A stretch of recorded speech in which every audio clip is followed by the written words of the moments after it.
What's up, everybody? This is Burry Fish Tank, and welcome to the third episode of Aquarium Marathon Week. And today we are going to make a care video on a coral. And just before you guys ask, the reason I got a glass right here with some cocktail shrimp, or table shrimp, I guess you can call them. It's because I'm feeding my anemone right after this video, and just a tip for you guys. Table shrimp are actually really good to feed your anemone, because if you look at what's in table shrimp, there's a lot of good things. You know, there are these are, I think it's North Atlantic shrimp. You know, there are protein, lots of proteins actually, almost equivalent of I can't remember, but some kind of meat that we usually eat. So it's you know, it has a lot of protein, which is always good for all organisms, at least for, you know, carnivore organisms like sea anemones. So it's really good to feed them that.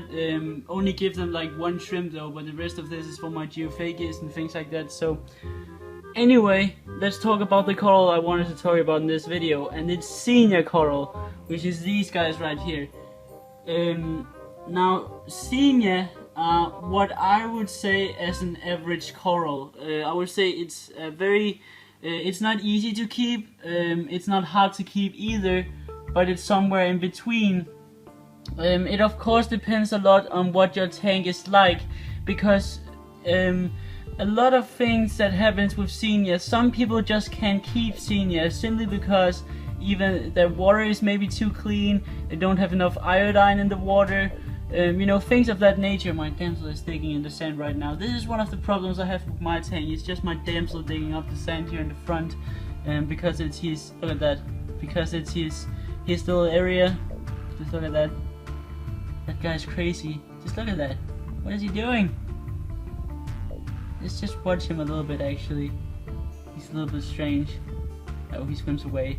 Anyway, you know, Xenia kind of in my tank, since I have iodine in the salt that I dose, or well, I do not dose salt, but I keep making water changes every week.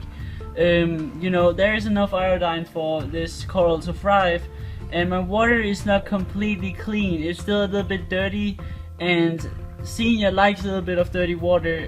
It should not be too dirty though. They do not like high nitrate levels or high phosphate levels. But they do like to be in a little bit, they actually thrive best with a little bit of phosphates and nitrates in the water, because they come from, like, oh my god, what is he doing? Anyway, they come from areas around the sea where, you know, debris easily doesn't get, you know, debris gets stuck there, so a lot of nitrates and phosphates may collect in those areas of the sea where they live, which is close to shore. And that really that's just the nature, you know. They live in a little bit of phosphate and nitrates from nature, so they do thrive best in those conditions. What I would say though is that I would recommend getting a lot of lighting, because you will enjoy your Xenia the more lighting you have, because usually, like when I started this tank out, you know, with when I started out with growing Xenia, the thing about them was that they grew, you know, they grew fine, but they had very small heads. After I got a little bit more lighting on this tank, it actually helped a lot. Like, their heads got a lot bigger, they grew a lot taller, they grew much faster and a lot more broad. So you know, that's kind of good, and you want it to spread out because it looks amazing. What you see right here is actually pulsating Xenia, or pulsing Xenia, whatever you want to call it. I also think some people call it pom-pom Xenia, but it's a type of Xenia that actually opens and closes its polyps like this, and it does it all the time.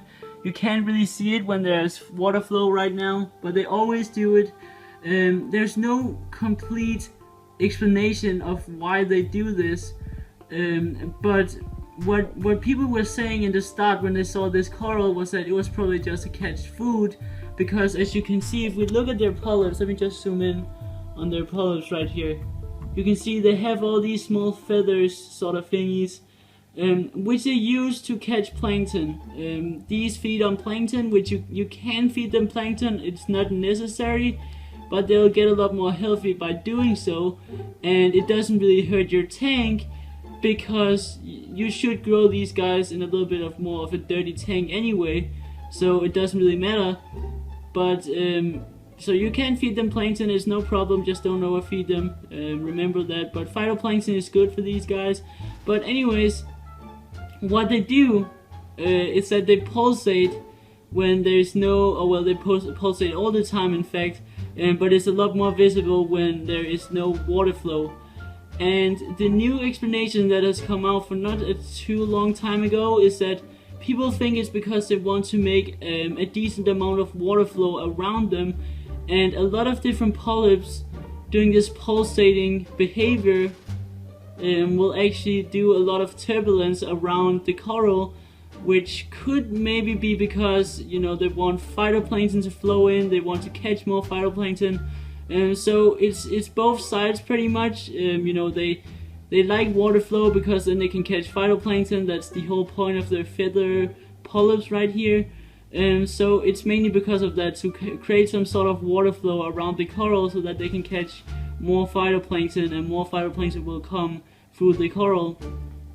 And the thing with these guys is that usually, you know, usually they grow a lot. Like if you have success with Xenia, they will also grow a lot. They are a very fast grower, and a lot of people have had problems with Xenia just taking over their tank because they just grow so fast and they grow very big, which is, you know, not a very good thing if you don't like Xenia. I personally like Xenia. I don't really care if they sort of grow in between the other corals, even though I don't think they will, because I would wish that they would grow up here, which they're slowly doing. That's a Mahano, by the way. Yes, that is a Mahano.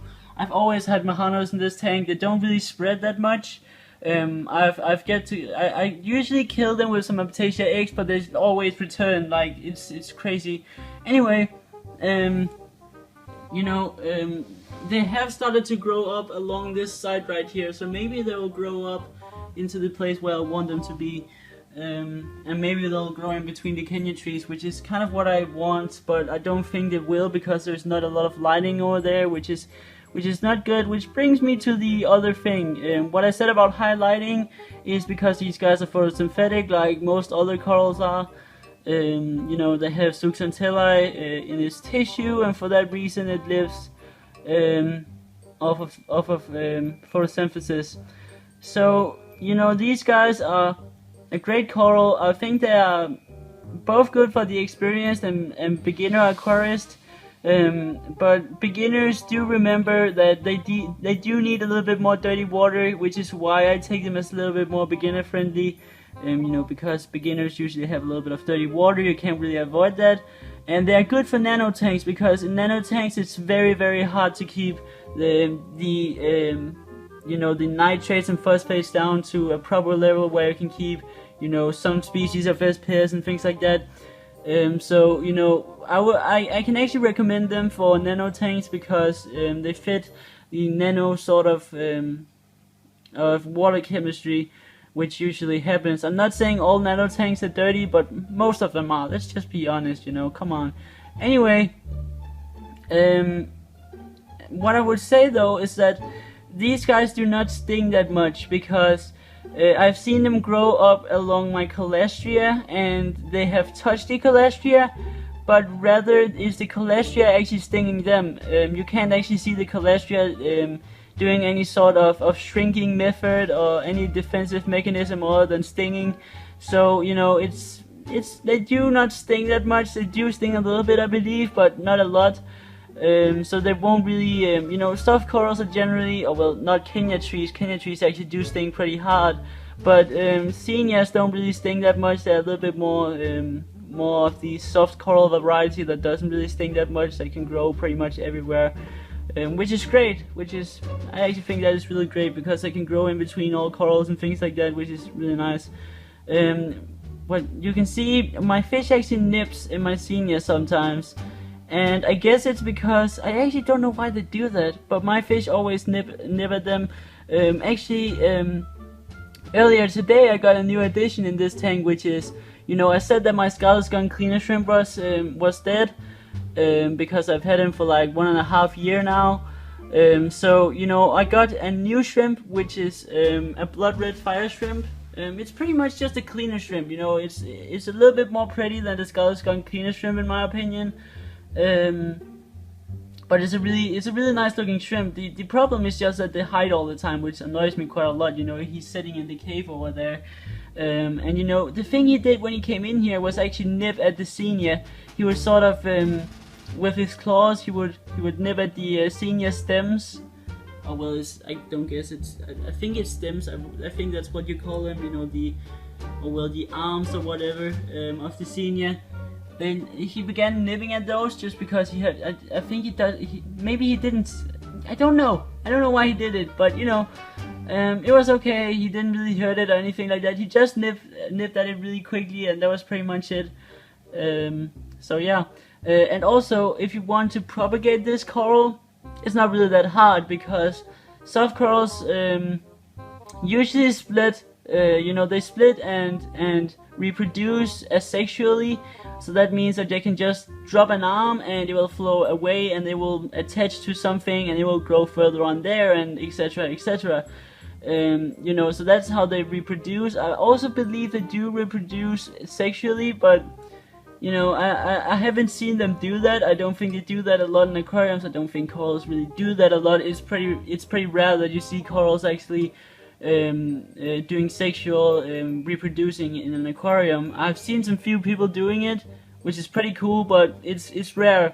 But you know, so you can just cut an arm off, or you can just cut a senior off a rock, plant it somewhere else, or well, not plant it, it's not a plant, but just put it somewhere else, and it will attach and it will just split over there. It'll just go crazy. So it's a really easy coral to keep if you do have the right iodine amounts and the right nitrates and phosphate levels and things like that.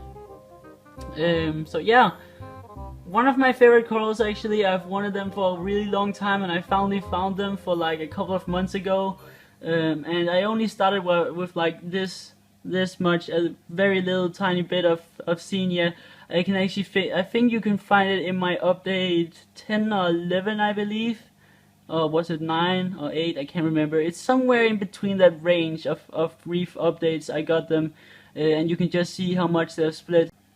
So I hope you guys enjoyed this episode, and see you guys in another video.